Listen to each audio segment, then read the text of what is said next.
오늘의 주요 뉴스입니다. 문재인 대통령이 신임 청와대 정책실장에 김상조 공정거래위원장을, 경제수석에는 이호승 기획재정부 1차관을 각각 임명했습니다. 예고에 없던 전격 교체로 최근 경제 상황에 대한 책임 추궁과 분위기 쇄신용으로 풀이됩니다. 시진핑 중국 국가주석이 북한 국빈 방문을 마치고 귀국했습니다. 황제의 예우를 받은 시 주석의 평양 방문으로 교착 상태에 빠져있던 북미 대화에 물꼬가 트일지 주목됩니다. 국방부의 북한 목선 발표 현장에 청와대 행정관이 참석해 논란이 일고 있습니다. 청와대 관계자는 특이한 일이 아니라고 해명했지만 청와대가 군의 축소 발표를 방조한 게 아니냐는 의혹이 제기됩니다. 유명 여행 칼럼니스트 주영욱 씨가 필리핀에서 총상을 입고 숨진 채 발견됐습니다. 6년간 필리핀에서 피살된 한국인은 46명이나 됩니다. 인천에 이어 서울에서도 붉은 수돗물이 나와 주민들이 불안에 떨고 있습니다. 매설된 지 46년 된 수도관에서 문제가 생긴 것으로 보이는 만큼 상수도 사업본부는 내년에 교체 예정이던 상수도관을 올 하반기에 교체하기로 했습니다.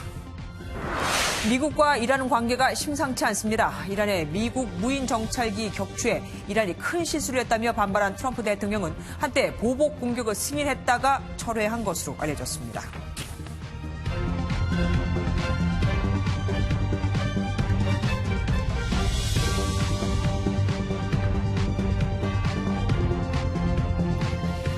청와대에서 경제정책 컨트롤 타워 역할을 하는 정책실장과 경제수석이 임명된 지 채 1년도 안 돼 경질을 했습니다.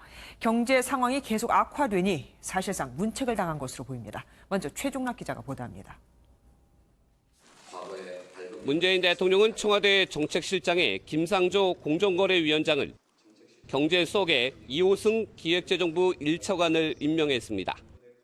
신임 김상조 정책실장은 참여연대 경제개혁센터 소장을 지냈으며 기업과 민생경제에 활력을 불어넣을 것으로 청와대는 기대했습니다. 이호승 경제수석은 현 정부에서 청와대 일자리 기획비서관을 지낸 정통 관료로 글로벌 경제 환경에 대한 대체 능력이 발탁 배경으로 꼽혔습니다. 소득주도 성장, 혁신 성장, 공정경제 등 3대 핵심 경제정책의 성과 창출을 가속화하는 데 큰 역할을 할 것으로 기대합니다. 김수현 전 정책실장은 7개월여 만에, 윤종원 전 경제수석은 1년을 채우지 못해 경제 침체 장기화에 따른 책임 추궁이 이루어진 것으로 보입니다. 경제 문제 때문에 여전히 마음 아파하는 국민들이 그런 계층이 계신다는 것에 대해서 송구스럽고 또 가슴 무겁게 생각을 합니다. 이번 인사에 대해 더불어민주당은 포용국가를 실천할 적재적소 인사라고 평가했지만 야당인 자유한국당은 편가르기와 회전문 인사라고 비판했습니다. 청와대는 국세청장과 검찰총장에 이어 정책실장과 경제수석까지 전격 교체하면서 집권 3년차 개혁 작업과 경제 활성화 분위기를 쇄신한다는 계획입니다. MBN 뉴스 최종락입니다. 김상조 신임 정책실장은 불과 일주일 전 문재인 정부의 경제 성적은 비학점이라고 했었죠. 하지만 문 정부의 경제 정책, 이른바 제이노믹스는 더 강화될 듯합니다. 이 정책 기조를 유지하겠다고 했거든요. 이병주 기자입니다. 김상조 신임 청와대 정책실장은 문재인 정부의 기존 경제정책을 이어갈 뜻을 분명히 했습니다. 지난 1분기 마이너스 성장 등 불안정한 우리 경제 상황에 대해 경제 패러다임이 바뀌면서 생길 수밖에 없는 굴곡이라며 선을 그었습니다.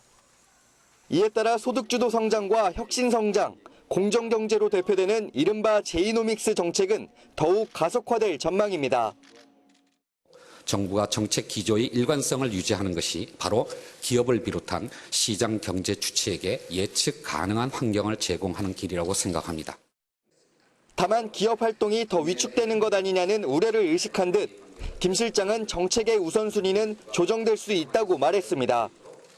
경제수장인 홍남기 부총리 패싱이 더 커지는 것 아니냐는 지적도 나오는데 청와대는 협력을 강조했습니다. 경제팀이 경제부총리를 중심으로 유기적으로 조율되고 팀워크를 발휘할 수 있도록 충실히 지원하겠습니다. 전임 김수현 정책실장과 윤종원 경제수석의 향후 행보에도 관심이 쏠리는 가운데 총선 출마설이 나오는 김현미 국토교통부 장관이나 최종구 금융위원장의 자리로 이동할 거란 추측이 나옵니다. MBN 뉴스 이병주입니다.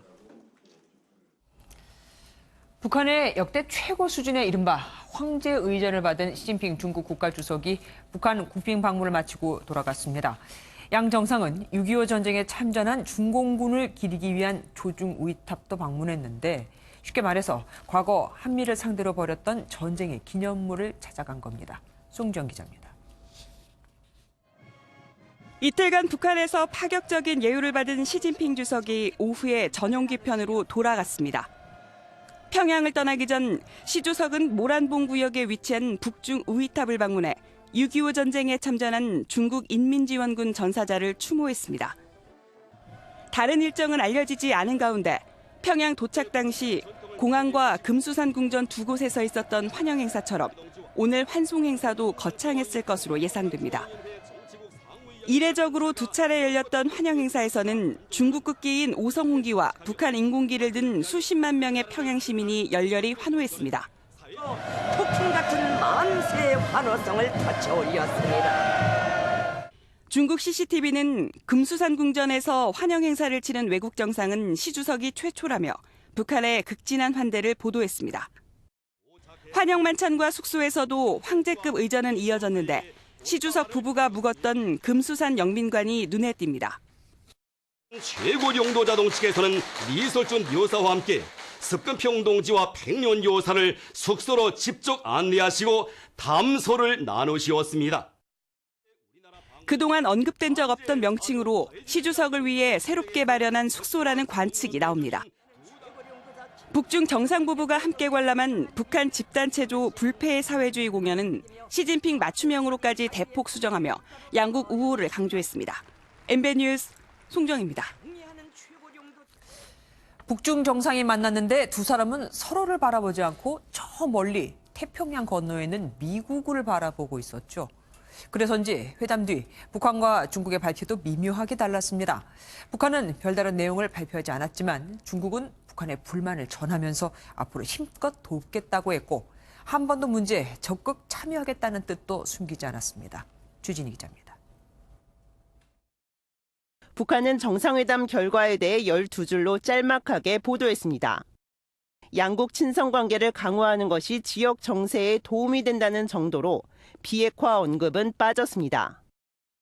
지금과 같이 국제 및 지역 정세에서 심각하고 복잡한 변화가 일어나는 환경 속에서 두 나라 사이의 관계를 깊이 있게 더욱 발전시키는 것은 미국을 의식한 듯 발표문 수위를 조절한 북한과 달리 중국은 대북 영향력을 과시하듯 구체적으로 발표했습니다.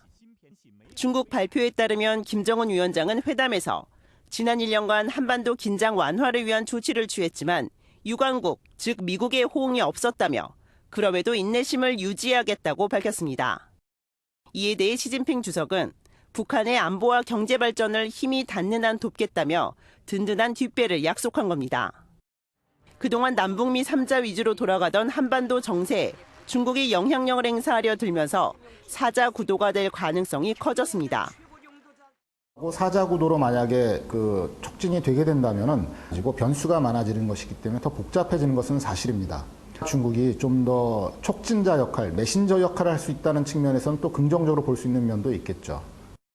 뿐만 아니라 정상회담 배석자에 중국 경제를 총괄하는 허리펑이 포함돼 앞으로의 북중 경제 협력을 암시하기도 했습니다. MBN 뉴스 주진입니다. 김정은 위원장의 부인 리설주 여사가 공개석상에서 처음으로 한복을 입었습니다. 현송월 3전 관현악단장은 김여정 제1부부장 대신 행사장을 누볐습니다. 김여정이 맡았던 역할을 한 거죠. 신동규 기자입니다. 중요 행사 때마다 김정은 위원장을 근접 보좌하며 눈길을 끌었던 김여정 노동당 선전선동부 제1부부장이 시진핑 주석 환영 행사 땐 다른 간부들과 함께 도열했습니다. 조선노동당 중앙본부에서 시 주석과 김 위원장, 중앙정치국 위원들이 찍은 기념사진에는 김 부부장의 모습을 찾아볼 수 없습니다. 근접 보좌역을 내려놓고 기념 촬영에도 빠졌다는 점 때문에 당 정치국 후보위원회에서 탈락한 것 아니냐는 관측이 나오기도 했습니다. 호명 순서라든지 사진의 서열 순서만 가지고 김여정을 평가하는 것은 너무 단편적이다. 저는 그렇게 분석합니다. 김 부부장을 대신한 보좌역은 현송월 삼지연 관현악 단장 겸 노동당 선전선동 부부장이 맡았습니다. 블루투스 이어폰을 낀 채 행사장을 종횡무진 누비는 모습이 그동안 김 부부장이 보여준 행보와 닮았습니다.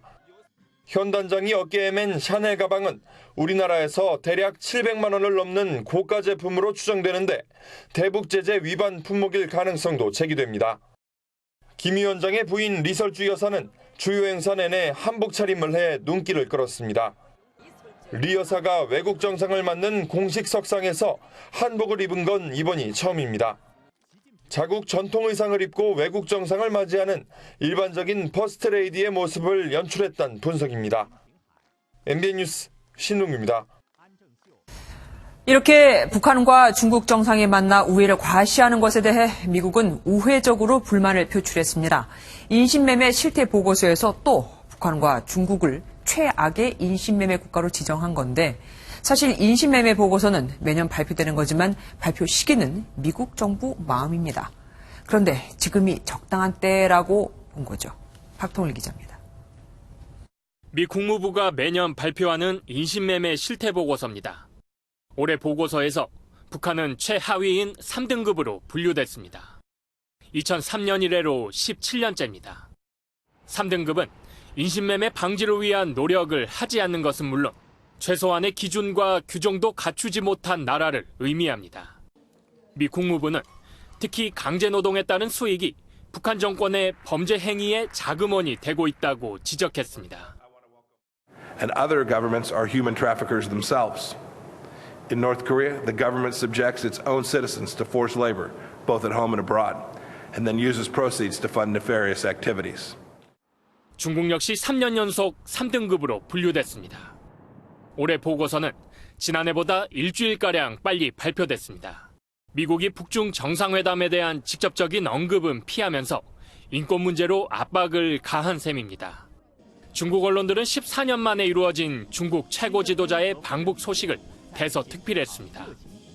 관영 CCTV는 시 주석의 평양 방문 일정을 세세하게 보도하며 오전 뉴스에만 30분 넘는 분량을 할애했고 중국 공산당 기관지 인민일보도 시 주석의 방북 사진과 기사를 빼곡히 채우며 북중 우호 분위기를 대대적으로 띄웠습니다. MBN 뉴스 박통일입니다.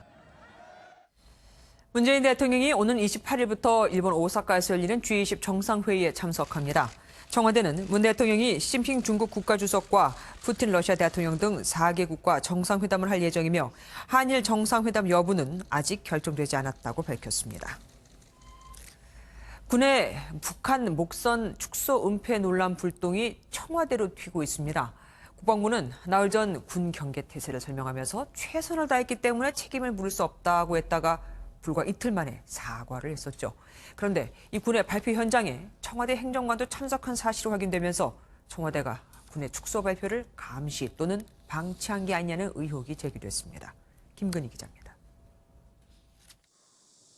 지난 17일과 19일 북한 목선 관련 국방부와 합참의 발표 당시 청와대 안보실 소속 모 행정관이 참석한 사실이 뒤늦게 확인됐습니다.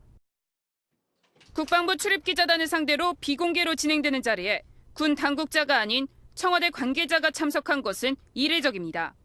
청와대 관계자는 여론이 어떻게 흘러가는지를 확인하기 위해 갔다고 뒤늦게 설명했습니다. 지난 1월 한일 초계기 갈등 당시에도 참석한 적이 있다며 특별한 일은 아니라고 강조했습니다. 하지만 청와대 행정관이 목선 발견 위치 등 당시 군의 축소 발표를 지켜봤다는 점에서 청와대가 발표 내용을 감시하거나 방치한 것 아니냐는 의혹이 나오고 있습니다. 청와대는 이미 사건 내용을 보고받았지만 군 발표를 바로잡지 않았기 때문입니다. 일각에서는 청와대 안보실과 국방부 간 사전 조율이 있었다면 안보실이 부실 발표에 대한 책임을 져야 한다는 지적도 나옵니다. 이에 대해 국방부 관계자는 당시 행정관이 참석한 사실을 몰랐으며 문구 하나하나까지 안보실과 조율하지 않는다고 설명했습니다. 또한 해경이 이미 북한 목선의 방파제 정박을 발표한 사실도 몰랐다고 말했습니다. 이처럼 총체적 부실 대응이 드러난 가운데 청와대는 국가안보실에 대해서도 전반적인 조사가 이뤄지고 있다고 덧붙였습니다. MBN 뉴스 김근희입니다. 지난 15일 북한 주민 4명이 탄 목선은 삼척항에 도착하고 우리 주민에게 발견이 됩니다. 신고를 받고 출동한 해경은 19분 만에 청와대와 국정원 합동참모본부에 있는 그대로의 상황을 다 보고하죠. 하지만 주무부처격인 우리 군은 이틀이 지난 뒤인 17일에야 삼척항 인근에서 접수했다. 목선이 떠내려왔다고 발표하며 논란을 자초합니다.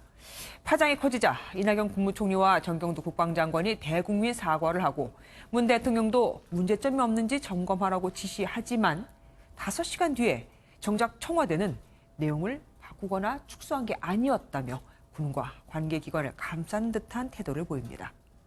거기다가 국방부 브리핑 장소에 청와대 행정관이 몰래 참관한 게 확인되면서 청와대와 군이 사전 조율을 거쳐 사건을 축소 은폐하려 한 게 아니냐는 의혹까지 일게 된 겁니다. 야당은 당연히 가만히 있지 않겠죠. 자유한국당은 자체 진상조사단까지 꾸렸고 바른미래당은 국정조사 카드를 꺼내들었습니다. 이동석 기자입니다. 자유한국당은 북한 목선의 삼척항 입항 사건을 청와대의 조직적 은폐 기획 사건으로 규정하며 총공세에 나섰습니다. 하루도 안 돼서 탄로날 거짓말을 줄줄이 도대체 뭘 숨기려고 이런 축소, 은폐 보고를 했다는 것입니까? 그 배후에 누가 조정을 하고 있는 것입니까? 입항한 4명 가운데 북한으로 송환된 2명을 처리하는 과정에 대한 의문도 제기됐습니다. 2시간여 신문하고 북으로 갈 사람, 남으로 남을 사람을 정리한 것입니다. 왜 이렇게 빨리 돌려보냈느냐. 이것이 북한 정권 심기 경호용 아닌가. 바른미래당은 북한 어선 국정조사 카드와 함께 정경두 국방부 장관의 해임 건의안 강행 의지를 밝혔습니다. 군과 정부는 허둥지둥 우왕좌왕했고 손발이 따로 놀았습니다. 청와대가 축소 은폐에 개입했다면 이 부분에 대해서도 응분의 책임을 물어야 할 것입니다. 한국당이 북한 선박 입항 은폐 조작 진상조사단을 꾸려 이르면 다음 주 초 삼척항 현지 조사를 하기로 하는 등 이번 사건에 대한 야권의 공세는 당분간 이어질 것으로 보입니다. MBN 뉴스 이동석입니다. 국내에서 여행과 음식을 주제로 글을 써왔던 유명 칼럼니스트 주영욱 씨가 필리핀에서 숨진 채 발견됐습니다. 현지에서 총살을 당한 채 발견된 것으로 알려졌는데 경찰도 수사팀을 현지로 급파했습니다. 정수정 기자입니다. 현지 시각으로 지난 16일 오전 필리핀 북부에 있는 안티폴로에서 유명 여행 칼럼니스트 주영욱 씨의 시신이 발견됐습니다. 현지 주민의 신고로 발견된 주 씨는 당시 손이 뒤로 묶인 채 머리에 총상을 입고 숨진 상태였습니다. 주 씨가 발견된 곳은 숙소에서 10km쯤 떨어진 지점입니다. 실로 이런 데는 상품 자체가 없은 아예 아주 생소한 지역이라서 주 씨의 신원은 경찰이 인근에서 주 씨의 호텔 열쇠를 찾아 숙박 기록을 확인하고 나서야 밝혀졌습니다. 주 씨는 해외여행 경험만 300회가 넘는 베테랑 여행 작가. 직접 여행사를 운영하기도 했던 주 씨는 새 여행 상품을 개발하기 위해 지난 14일 필리핀을 찾았다 변을 당한 겁니다.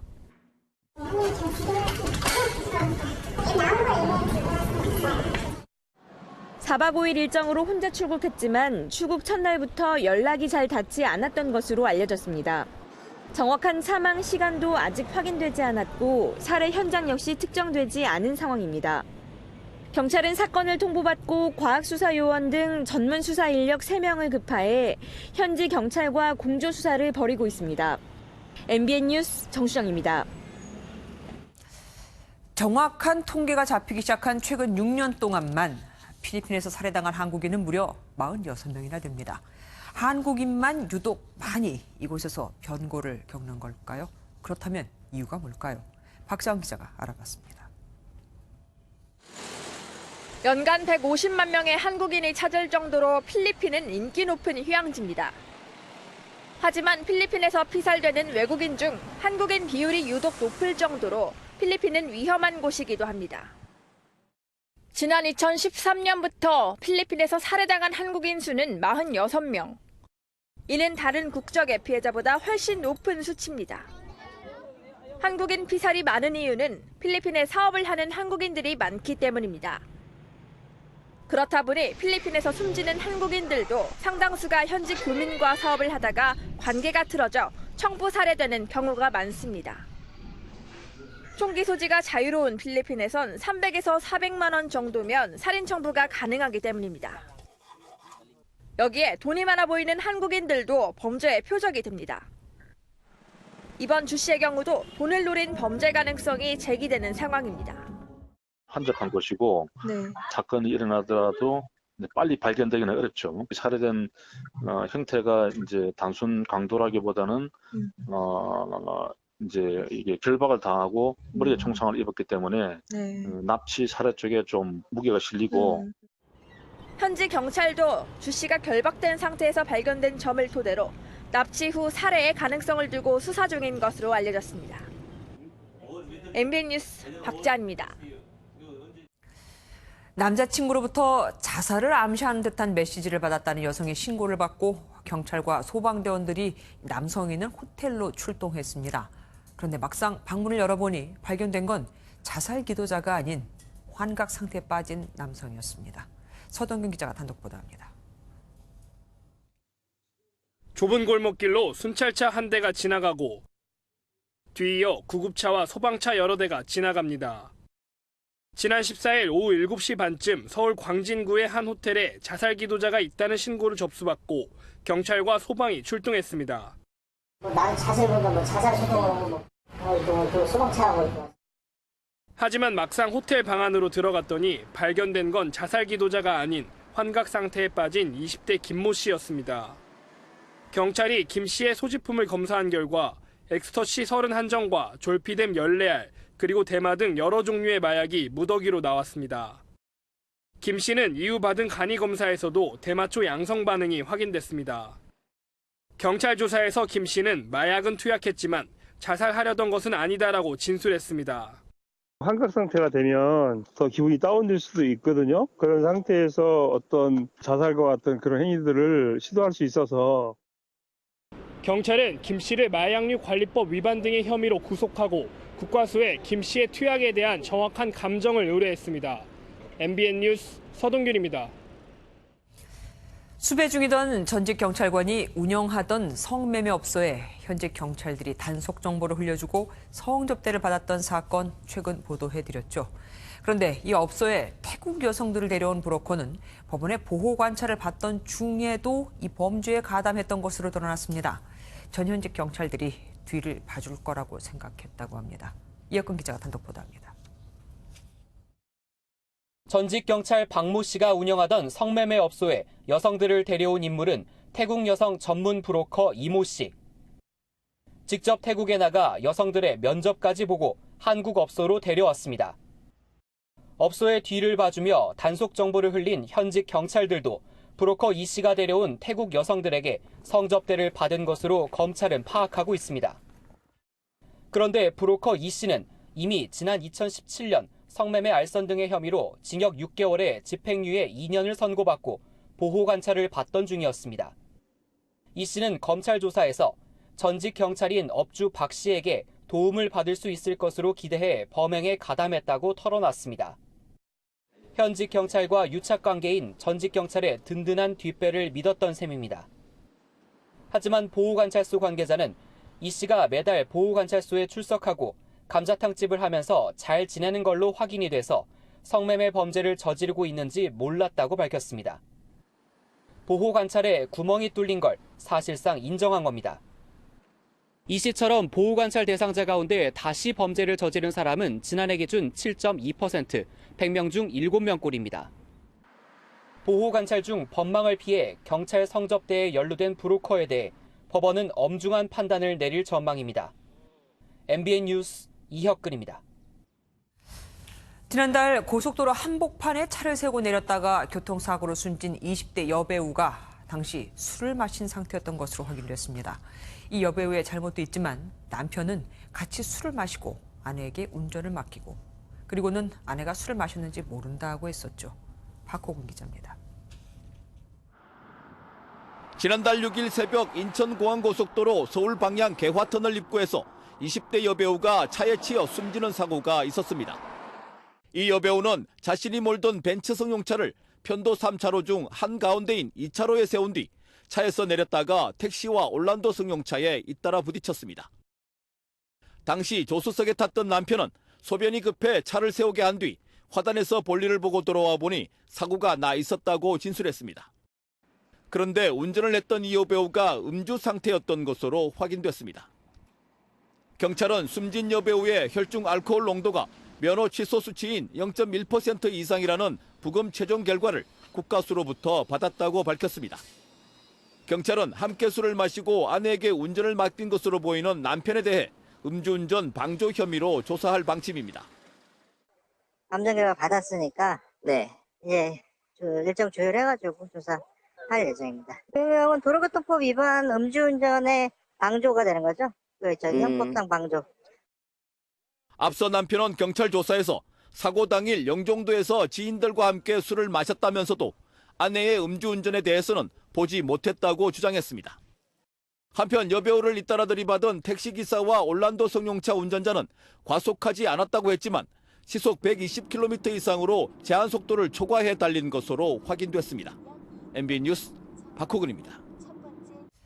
아파트에서 60대 남성이 투신했는데 하필 아래에서 청소 작업을 하던 아파트 환경미화원 위로 떨어졌습니다. 투신한 남성은 숨졌고 이 환경미화원은 아주 크게 다쳤습니다. 손하늘 기자입니다. 서울 동대문구의 한 아파트입니다. 오늘 오후 12시 55분쯤 이곳 아파트 17층 계단에서 65살 남성 A씨가 투신했습니다. 이곳 아파트 단지에서 몸을 던진 A씨는 바로 아래에서 청소 작업을 하던 아파트 환경미화원 70대 강모 씨를 덮쳤습니다. 몸을 던진 A씨는 근처 병원으로 옮겨졌지만 끝내 숨졌습니다. 바로 밑에 있다 변을 당한 아파트 환경미화원 강 씨도 중상을 입고 병원으로 옮겨졌지만 다행히 생명엔 지장이 없는 걸로 알려졌습니다. 이 아저씨가 막 들어누가고 그 계단에 다리가 하나 이렇게 씨가 있고 머리 쪽에 막 피가 흥분이 됐더라고요. 투신 당시 아파트 자택에 아들과 함께 있었던 A씨는 평소 우울증을 앓고 있었던 걸로 전해졌습니다. 경찰은 가족들을 상대로 A씨의 정확한 투신 경위를 조사할 계획입니다. MBN 뉴스 손하늘입니다. 요양병원이 입주하는 건물 곳곳에 고압 공기통과 고압 충전기가 있습니다. 공기통 주인은 고철로 팔 거라고 하는데 그래도 당연히 환자들은 불안하겠죠. 강진우 기자가 취재했습니다. 노인 환자 70여 명이 입원해 있는 경남 통영의 한 요양병원입니다. 입구 주변에는 수년 전부터 방치된 어른 키만한 고압 공기통 수십 개가 버젓이 놓여 있습니다. 병원 현관 안에도 같은 종류의 공기통이 있습니다. 산소통 주인이 사무실로 사용하는 2층은 더 심각합니다. 사무실 안에는 컴프레셔와 공기통 등 충전기구들이 설치되어 있습니다. 4, 5층에 입원해 있는 환자와 보호자들은 불안하기만 합니다. 그런 게 있었다고 안다면 나는 이건 안 시키죠. 병원 측은 건물이 공동 소유라서 고압 공기통을 치워달라고 요구할 수도 없습니다. 병원에 제일 많이 운영을 하고 있는데 공기통 주인은 충전을 한 적이 없고 사무실은 창고로 쓸 뿐이라고 해명합니다. 내 개인 창고로 쓰고 있고 창고에서 기계 수리도 하고 현재 있는 공기통 이런 거는 건물용으로 제가 건물 고쳐 처리하려고 갖다 놓은 거다. 통영시는 불법 여부를 확인하려고 경찰에 수사를 의뢰할 방침입니다. MBN 뉴스 강진우입니다. 인천에 이어 이번엔 서울 물레동 일대에서도 붉은 수돗물이 나왔습니다. 지난 1973년에 매설한 오래된 상수도관 때문이라고는 하는데 사실 상수도관은 가용 연한이 따로 없어서 이렇게 문제가 생겨야만 교체를 한다고 합니다. 이현재 기자가 보도합니다. 서울 물레동의 한 아파트에 들어가 봤습니다. 교체한 지 한 달밖에 안 된 수돗물 필터가 누렇게 변해버렸습니다. 우리는 지금 애기들이 있으니까 애기들 빨래도 자주 안 하려고 그래. 저 물에다가 하면 또 좋을지 나올지 풀지 모르니까. 서울시는 물레동 일대 1,300여 세대에 한때 수돗물을 식수로 사용하지 말라고 권고했습니다. 대신 병에 담긴 아리수를 제공했습니다. 매설된 지 46년이 지난 수도관이 원인으로 지목되고 있습니다. 배수관로 중에 73년도에 부설된 800mm 관관이 좀 있어요. 보관에서 침전물이 좀 나오지 않았을까. 상수도는 가용 연한이 따로 없다 보니 녹물이나 흙물이 나오기 전까지는 사전에 교체하지도 않습니다. 인천 붉은 수돗물 사태와 달리 수도관 내 침전물을 씻겨 나가게 할 급격한 유속 변화가 없었다는 점에서 정확한 사고 원인 규명은 시간이 걸릴 전망입니다. 서울시 상수도 사업본부는 지자체와 협의해 당초 내년에 교체할 계획이었던 문제의 상수도관을 올 하반기에 교체하겠다는 입장입니다. 오후 6시 기준 876세대를 제외한 나머지 세대에 수돗물이 정상 공급되고 있습니다. MBN 뉴스 이현재입니다. 버닝썬 사건을 수사해온 경찰이 다음 주 화요일인 25일 가수 승리와 동업자인 유인석 씨 그리고 대만인 투자자 린사모를 모두 검찰에 넘길 방침입니다. 린사모까지 합하면 승리와 유 씨의 횡령 의심액은 11억 원이 됩니다. 고정수 기자가 단독 보도합니다. 구속영장이 기각된 지 약 한 달 만에 경찰은 가수 승리와 유인석 전 유리홀딩스 대표에 대한 수사를 마무리 짓고 다음 주 화요일인 25일 이들을 검찰에 넘기기로 했습니다. 25일은 승리의 입영기한 만료일입니다. 앞서 구속영장에 적시한 성매매와 성매매 알선, 횡령, 식품위생법 위반 등의 혐의가 그대로 적용됐습니다. 경찰은 버닝썬 투자자 대만인 린사모도 승리와 횡령 혐의 관련 공범으로 보고 같은 날 함께 검찰에 넘길 예정입니다. 린사모는 자신의 금고직이 안모 씨가 관리하는 대포 통장을 활용해 클럽 영업직원 급여 명목으로 5억 7천만 원을 횡령한 것으로 보고 있습니다. 그간 린사모에 대해 2차례 서면 조사를 한 경찰은 지난 18일 린사모를 입건한 것으로 확인됐습니다. 다만 경찰은 린사모에 대해선 향후 국제 공조 등을 고려해 기소 중지 의견으로 송치할 예정입니다. 린사모의 횡령 관련 공모 혐의까지 드러나면서 승리와 유 전 대표의 횡령 의심액은 모두 11억 원으로 늘어났습니다. MBN 뉴스 고정수입니다. 전 남편 살인 사건의 피의자 고유정은 여전히 성폭행을 피하기 위해 우발적으로 범행을 저질렀다며 진술을 거부하고 있습니다. 그래도 살해 증거가 충분한 만큼 검찰은 이르면 28일 고유정을 기소하기로 했습니다. 김현 기자입니다. 고유정은 검찰 조사에서 우발적 범행이라는 기존 주장을 되풀이했다고 알려졌습니다. 전 남편의 성폭행에 대항하다 범행을 저질렀다는 주장입니다. 고유정은 검찰의 출석 요구에 제때 응하지 않고 최근에는 아예 진술을 거부하는 것으로 전해졌습니다. 고유정의 가족과 변호인도 언론과의 접촉을 피한 채 말을 아끼고 있습니다. 말씀 좀 나눌 수 있을까요? 검찰은 고유정의 구속기간을 다음 달 1일까지로 연장하고 보강 수사에 나섰습니다. 범행 동기 규명과 피해자 시신을 찾는 데 주력하고 있습니다. 감형을 받기 위한 목적이라고 보여지고요. 그래서 검찰 역시 이 부분에 있어서 고유정의 어떤 계획적인 범행을 입증하면은 더 중하게 처벌될 수 있기 때문에 그 부분에 중점을 두는 것. 살해 증거는 충분하기 때문에 지금까지의 판례상 시신을 못 찾더라도 고유정에게 죄를 묻는 데는 어려움이 없어 보입니다. 수사기간을 연장한 검찰은 오는 28일 또는 다음 달 1일쯤 고유정을 기소할 계획입니다. MBN 뉴스 김현입니다. 이달 초 조현병 환자의 역주행 사고로 숨진 예비 신부의 안타까운 사건 기억하시죠? 그런데 이 예비 신부의 친엄마가 30년 만에 나타나 보험금을 챙기려고 한다는 사실이 알려지면서 공분을 사고 있습니다. 하지만 지금의 법으로는 어떻게 막을 방법이 없습니다. 조경진 기자가 보도합니다. 고속도로를 빠른 속도로 역주행하는 화물차. 경찰차도 바짝 추격합니다. 하지만 결국 승용차 한 대와 정면 충돌합니다. 조현병 환자가 몬 역주행 화물차에 충돌해 숨진 피해 차량 운전자는 이달 말 결혼을 앞두고 있던 예비 신부였습니다. 그런데 청와대 국민청원 게시판에 폭로글이 하나 올라오면서 공분을 사고 있습니다.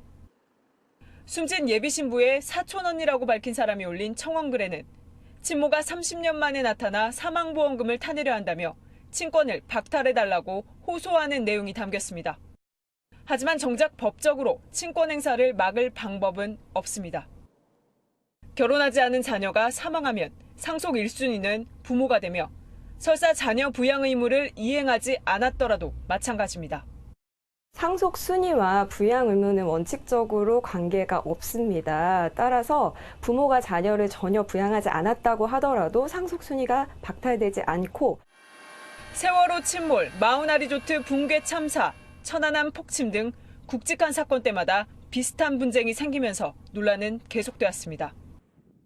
법조계까지도 부양 의무를 게을리한 부모에게 상속권을 박탈해야 한다는 견해가 큰 만큼 올해 국회에서 발의된 관련 법안 처리에 더욱 관심이 모아지고 있습니다.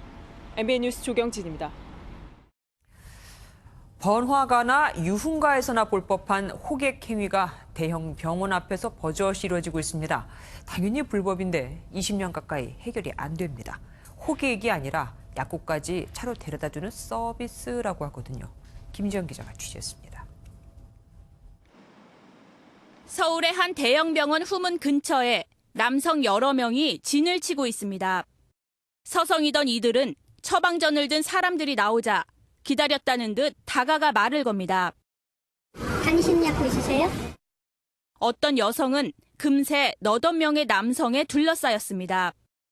약국에서 고용한 호객꾼들로 환자를 특정 약국으로 데려다 주는 건데 약국마다 셔틀 차량을 운행합니다. 다른 병원과 달리 약국이 떨어져 있어 차량 서비스를 명분으로 사실상 호객 행위를 하는 겁니다. 거의 주변에는 약국이 없으니까. 실제로 병원에서 10분 넘게 걸어 내려와야 이렇게 약국이 모여 있는 거리가 나타납니다. 사은품을 제공하거나 호객 행위를 해 환자를 유치하는 건 엄연한 불법. 약국 간 과도한 경쟁으로 의약품 시장 질서가 어지러워질 수 있기 때문입니다. 하지만 단순 차량 서비스와 호객을 가려내기 쉽지 않아 단속도 제대로 안 되고 있습니다. 단속을 딱 하면 이렇게 말한대요. 나는 여기 지정하신 분 태우러 왔다. 실질적으로 단속이 안 되는 거예요. 날마다 진을 치는 호객꾼들로 교통 혼잡 등 민원이 끊이지 않지만 약국들은 환자 유치의 혈안입니다. 우리가 사실 다 인건비 나오기도 기분조차 환자들이 걸어 나오기가 쉽지가 않아요. 관할구청은 환자 편의를 고려하면서도 법을 위반하지 않는 현실적 방안을 논의 중이라지만 지금까지 나온 이렇다 할 대책은 없습니다. 하루 평균 해당 병원을 찾는 외래 환자는 12,000명. 행정당국이 20년째 논의만 하는 사이 약국들의 과도한 환자 유치 경쟁이 계속되고 있습니다. MBN 뉴스 김지영입니다. 지난해 4,000건 정도의 로드킬 사고가 있었는데 이 중 무려 300건 정도는 한 곳에서 발생했습니다. 거의 하루 한 마리꼴입니다. 고라니들은 물도 마시고 새끼도 나오려면 목숨을 걸고 이 도로를 건너야 합니다. 김영현 기자가 취재했습니다. 차량에 들이받친 고라니가 잠시 주춤거리더니 벌떡 일어나 달아납니다. 지난해 로드킬 사고 4,500여 건 가운데 36%는 고라니 새끼가 어미로부터 독립해 이동하는 5, 6월에 집중됐습니다. 고라니 출몰이 유독 잦은 세종 외곽 지방도로를 찾았습니다. 고라니 사체가 여기저기 널려 있고 갓길에서는 다리가 부러진 고라니가 오도 가도 못하고 있습니다. 지난해 이 도로에서만 300여 마리가 죽었습니다. 이 길이 다 그래요, 다. 군데 이렇게 쳐주고. 수시로 구조대가 고라니를 구조해 치료하지만 고라니가 다시 자연으로 돌아가는 경우는 희박합니다. 임시나 어미 고라니 같은 경우는 출산 장소를 찾기 위해서 도로를 건너다가 로드킬 사고가 빈번한데도 도로에는 로드킬 위험을 알리는 안내판은 물론 생태 통로 하나 없습니다. 이렇게 한쪽 도로가 산으로 연결돼 있지만 울타리가 설치돼 있지 않아 고라니가 출몰하기 일쑤입니다. 터널형이라든지 지하를 향해 이동할 수 있는 형식의 생태 통로가 필요하다고 생각합니다. 차량 운전자에게도 큰 위협인 고라니 로드킬 사고를 방지하기 위해 대책 마련이 시급합니다. MBN 뉴스 김영현입니다.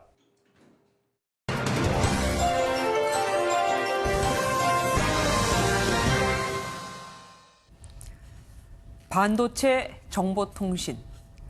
우리나라가 세계적인 경쟁력을 갖고 있는 분야죠. 그런데 요즘 우리 기술자들 사이에서 한국을 떠나느냐 마느냐가 화두입니다. 실제로 반도체 산업을 비롯해 포스트 반도체라고 불리는 전기차 배터리 분야에서는 한국 인력의 해외 유출이 심상치 않습니다. 제조 부흥을 꿈꾸는 독일과 스웨덴 같은 선진국은 물론 신흥국인 인도 등에서도 세계적인 기술을 갖고 있는 우리 인재들을 앞다퉈 데려가고 있습니다. 특히 반도체 굴기를 선언한 중국은 국가 정책을 통해서까지 인재를 확보하려고 하고 있죠. 이런 나라들이 인재를 영입하는 이유는 사람이 오면 기술도 따라오기 때문입니다. 우리 입장에서는 기술 유출이나 다름없는 건데 기업도 이를 막기에 역부족이고 정부 정책도 딱히 보이질 않습니다. 원자력 분야는 더합니다. 정부의 탈원전 정책 이후 일자리 자체가 줄고 또 사라지니 인재들은 일자리를 찾아 경쟁 국가에 취업을 하고 있거든요. 수십 년간 쌓은 원전 기술도 함께 다 넘어가는 겁니다. 국내 민간 여객기 조종사도 마찬가지. 국내 항공사에서 해외 민항사로 자리를 옮긴 조종사는 2017년 145명으로 3년 새 500%나 급증했습니다. 이 밖에도 게임 산업에서 소프트웨어 분야에서 심지어 취업 준비생인 청년들까지 일자리를 찾아서 해외로 떠나고 있습니다. 꿈을 찾아 떠나면 그나마 다행이련만 그 이면엔 열악한 노동 조건과 낮은 임금, 능력과 무관하게 밀려나가야 하는 조직 문화, 성과를 낸 만큼 받지 못하는 초라한 보상, 이런 것들이 숨어 있으니 문제죠. 이런 상황에 4차 산업혁명을 외쳐본들 무슨 소용이 있을까요? 문제는 앞으로입니다. 폐망 이후 수많은 기술자들이 보트피플로까지 불리며 해외로 망명을 했고 사람을 잃은 뒤 결국 경제적 퇴보를 겪었던 베트남의 교훈을 곱씹어야 하는 시점입니다. 인재들이 이렇게 떠나는 나라에서 어떻게 기술 강국, 경제 강국을 바라볼 수 있겠습니까? 뉴스초점이었습니다.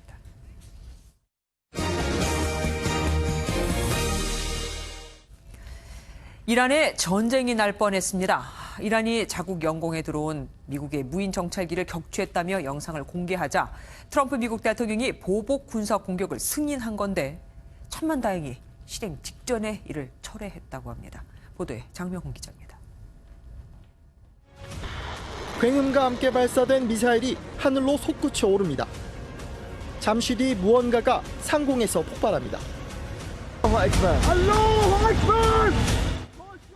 이란 혁명수비대가 공개한 미국 무인정찰기 격추 영상입니다.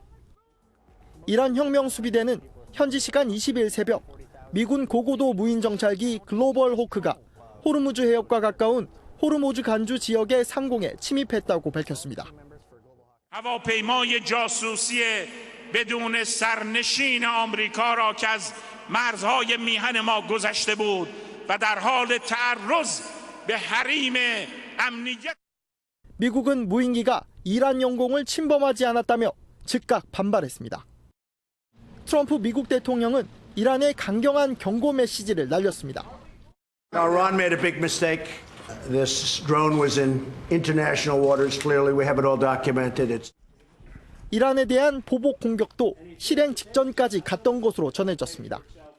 미 뉴욕타임스는 트럼프 대통령이 이란에 대한 보복 공격을 승인했지만 실행 직전 갑작스럽게 취소했다고 보도했습니다.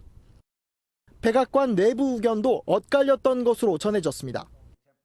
폼페이오 미 국무장관과 존 볼턴 백악관 국가안보보좌관 등 주요 관료들은 군사 대응에 찬성한 반면 국방부 관료들은 중동 주둔 미군이 위험에 처해질 수 있다며 반대했다는 후문입니다. 다만 작전 취소가 트럼프 대통령의 단순 변심인지 방침이 바뀐 건지 아직 공격 작전이 진행 중인지는 알려지지 않았습니다. 미국과 이란의 대치가 극단으로 치달으면서 군사 충돌 가능성이 높아지고 있습니다. MBN 뉴스 장명훈입니다. 지난주 부산에서 방탄소년단 팬 미팅이 있었는데 여기서 본인 명의의 티켓이 맞는지 확인을 했고 그 과정에서 큰 혼란이 있었죠. 내일은 서울에서 팬 미팅이 있는데 때 아닌 학생증 위조가 횡행을 하고 있습니다. 조희루 기자가 취재했습니다. 최근 SNS에 올라온 게시글입니다. 위조 학생증으로 방탄소년단 팬미팅에 들어갔다며 가짜 학생증을 만들어준다는 글부터 30만 원의 티켓을 구한다며 학생증 위조를 같이 부탁하기도 합니다. 주말 이틀 동안 있을 방탄소년단 서울 팬미팅에서 본인 명의의 티켓만 입장이 가능하다는 소식에 팬들이 가짜 학생증을 구하는 겁니다. 이들은 티켓 명의자의 이름으로 된 학생증에 본인 사진을 덧붙이는 방식으로 학생증을 위조했습니다. 직접 연락을 취해봤습니다. 단돈 5,000원에 위조할 수 있다며 도안까지 보내줍니다. 실제 학생증과 비교해봐도 가짜인지 알아보기가 쉽지 않습니다. 방탄소년단 팬미팅에 입장하기 위해 일부 팬들이 이렇게 학생증을 위조하자 소속사 측도 대책 마련에 나섰습니다. 방탄소년단 소속사 빅히트는 신분증 조작이 의심되면 추가 증빙 없이는 입장이 불가능하다는 방침을 밝혔습니다. 세계적인 스타를 보고 싶은 급한 마음에 학생증을 위조하는 건 엄연한 범죄입니다. 학생증을 위조 변조한다든가 해서 이것을 또 입장을 하기 위해서 사용을 하게 되면 사무소 위조 변조죄 또는 그 행사죄, 나아가서는 업무 방해죄가 될 수 있고요. 부산에 이어 서울 팬미팅에서도 또 한 차례 소동이 발생하진 않을지 우려가 커지고 있습니다. MBN 뉴스 조희로입니다. 숫자를 보는 오늘의 뉴스입니다. 여기 잃어버린 지갑들이 있습니다. 하나, 둘, 셋이 있죠. 돈이 없는 지갑과 10,000원이 있는 지갑, 10만 원이 든 지갑. 미시간대 등 국제연구진이 실험을 해봤더니 10만 원이 든 지갑 10개 중 7개는 주인에게 되돌아왔습니다.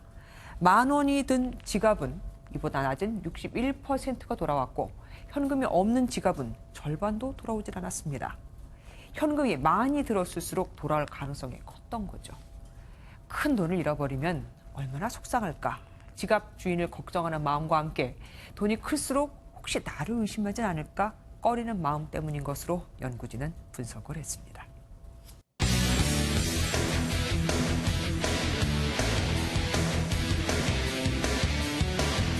안녕하십니까. 스포츠 뉴스입니다. 요즘 롯데자이언츠 팬들 야구 보시면서 우라통이 터질 일이 많을 것 같은데요. 꼴찌 탈출도 멀어 보이지만 선수들의 황당한 플레이까지 이어지고 있습니다. 강영호 기자입니다. 7대3 롯데가 넉점 차로 앞선 9회 말 한화가 연속 안타를 터뜨리며 공격에 시동을 겁니다. 이어서 롯데의 송구 실책과 폭투가 이어지고 투아웃 한 점 차 아슬아슬한 상황이 펼쳐집니다. 호잉의 헛스윙으로 경기를 끝내는 듯했지만 포수가 공을 놓치며 위기는 계속됐고 결국 말로 홈런을 맞으며 경기를 내줍니다. 전날까지 3연전에 2승을 거두며 신바람이 났던 거인 군단은 9회 말 대역전패에 찜찜함만 남게 됐습니다. 올 시즌 롯데 행보를 보며 야구도시 부산 팬들은 한숨을 쉴 수밖에 없습니다. 신임 양상문 감독과 함께 야심차게 출발했지만 염원인 가을 야구는 고사하고 한 달째 꼴찌를 벗어나지 못하고 있습니다. 경기력도 문제지만 끊이지 않는 실책은 고질적인 문제입니다.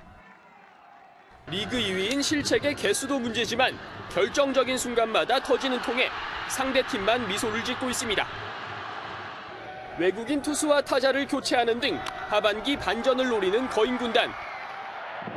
기본으로 돌아가 정신을 차릴 시점입니다. MBN 뉴스 강영호입니다.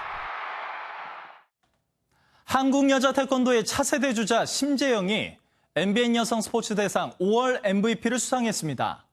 세계 선수권 대회 2연패에 이어 내년 도쿄올림픽에서 금빛 발차기를 준비하고 있습니다. 김태일 기자입니다. 지난달 영국에서 열린 2019 세계 태권도 연맹 세계선수권대회 여자 46kg급 결승전입니다. 심재영 선수는 압도적인 경기 운영 능력을 보이며 이란의 마흘라 모멘자헤드를 11대 6으로 꺾고 세계선수권 2연패를 차지했습니다. 지난해 자카르타 팔렘방 아시안게임 대표 선발전 탈락 이후 심기일전의 1군 우승이라 더욱 값집니다. 저도 모르게 받고 있는 스트레스가 조금 있었던 것 같아요. 2연패가 뜻깊은 것 같아요. 심재영은 이런 노력을 인정받아 2019 MBN 여성 스포츠 대상 5월 MVP를 수상했습니다. 심재영에게 올해 꼭 넘어야 할 산이 있습니다. 내년 도쿄올림픽 출전권이 걸린 국내 선발전을 통과하는 것입니다. 상대는 지난 리우올림픽 금메달리스트인 김소희 선수입니다.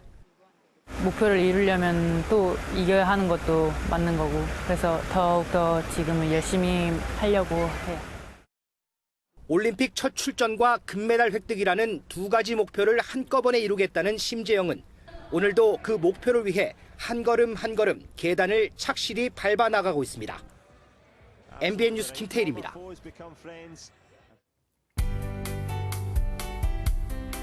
오늘 퇴근길 무렵부터 중부와 영남 곳곳에 비가 내리고 있습니다. 이 비는 자정 무렵에는 대부분 그치겠습니다. 주말인 내일도 충청과 남부지방을 중심으로는 비가 내리겠는데요. 서울은 구름만 지나는 가운데 주말 동안 한낮에 29도까지 올라 덥겠습니다. 내일은 주로 호남 지역을 따라 많은 비가 집중될 것으로 보여 주의가 필요하겠습니다. 내일 호남 동부와 지리산 부근에는 100mm 이상, 호남 서부에는 20에서 70mm가량이 예상되고요. 충청 남부와 경남 서부 내륙에도 5에서 20mm가량입니다. 비가 내리는 지역에서는 천둥과 번개를 동반하겠고 곳에 따라서는 우박이 떨어지는 곳도 있겠습니다. 경기 동부와 강원, 경북에 영향을 미치는 비구름대는 그 밖에 수도권과 충청 지역으로 확대됐습니다. 내일은 이 비가 그치면서 수도권 지역은 대체로 맑은 하늘을 보이겠습니다.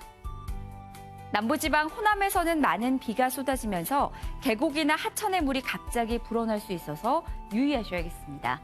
영남 지역 대구의 한낮 기온 27도가 예상됩니다. 동부 지역 내일 구름 많다가 차차 맑아지겠고 아침에는 안개가 짙게 끼는 곳이 있겠습니다.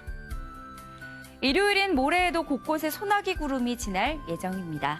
날씨였습니다. 뉴스팔이 선정한 이 현장의 사진입니다. 미국 네바다주에서는 17살 남학생의 얼굴을 컴퓨터 단층 촬영, 그러니까 CT로 찍은 겁니다. 피우던 전자담배가 폭발해 턱뼈가 부서지고 앞니도 여러 개 망가졌습니다.